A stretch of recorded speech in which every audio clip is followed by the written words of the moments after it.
اللہ تعالیٰ یہ کہہ رہا ہے کہ اگر یہ بستی والے ایمان لاتے اور تقوی اختیار کرتے تو ہم ان کے لیے آسمان اور زمین سے برکتوں کے دروازوں کو کھول دیتے۔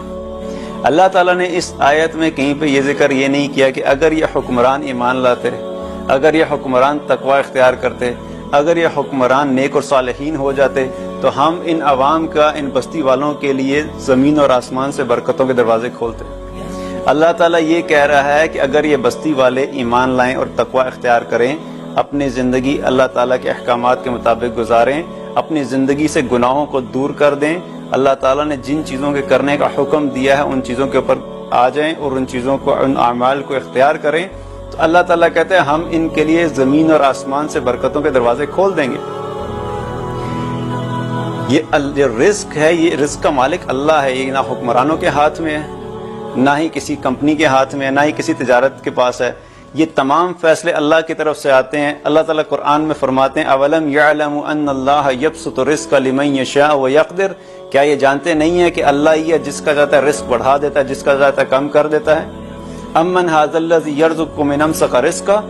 اگر اللہ تمہارا رزق بند کر دے تو کون ہے تمہیں جو رزق دے گا؟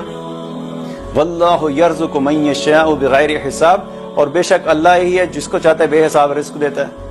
تو رزق اللہ نے کس کو کتنا دینا ہے، کب دینا ہے، کیسے دینا ہے، یہ فیصلہ اللہ کا ہوتا ہے، انسانوں کے ہاتھ میں نہیں ہے، نہ حکمرانوں کے ہاتھ میں ہے۔ اور ہم چاہتے ہیں کہ ہماری چیزوں میں برکت آ جائے، تو برکت آنے کا مسئلہ کیا ہے کہ برکت کے لیے اللہ نے فرمایا کہ تم لوگ ایمان پہ آ جاؤ اور تقوی اختیار کرو۔ جب تم یہ کام کرو گے، اللہ تعالیٰ کہتا ہے کہ اللہ کی ذمہ داری ہے کہ وہ تمہیں زمین اور آسمان سے تمہارے لیے برکتوں کے دروازے کھول دے گا، اور جب اللہ زمین اور آسمان سے برکتوں کے دروازے کھول دے گا تو یہ حکمران کیا، یہ حکومت کیا، پوری دنیا کی طاقتیں مل کے ان برکتوں کے دروازوں کو بند کرنا چاہے تو بند نہیں کر سکتے۔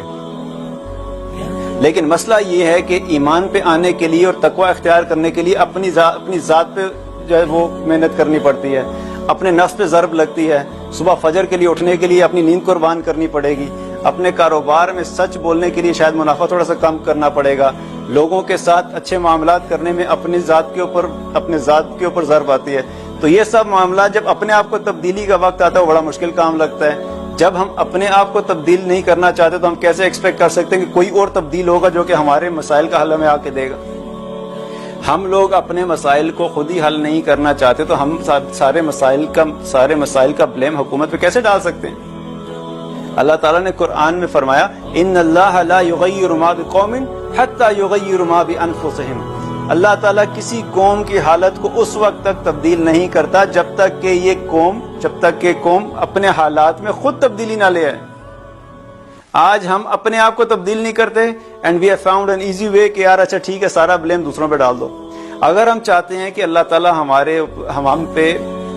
زمین اور آسمان سے برکتوں کے دروازے کھول دے اور ہمارے حالات کو تبدیل کرے تو ہمیں اپنے آپ کو تبدیل کرنا ہوگا۔ جب ہم ایمان لے آئیں گے، تقوی اختیار کریں گے، گناہوں سے بچیں گے، اللہ کے بتائے ہوئے احکامات کے مطابق زندگی بسر کریں گے تو اللہ تعالیٰ ہم پہ زمین اور آسمان سے برکتوں کے دروازے کھول دے گا، اور پھر ساری دنیا کی طاقتیں مل کے بھی ہمارے اس برکت کو اور اس رزق کو روک نہیں سکتی۔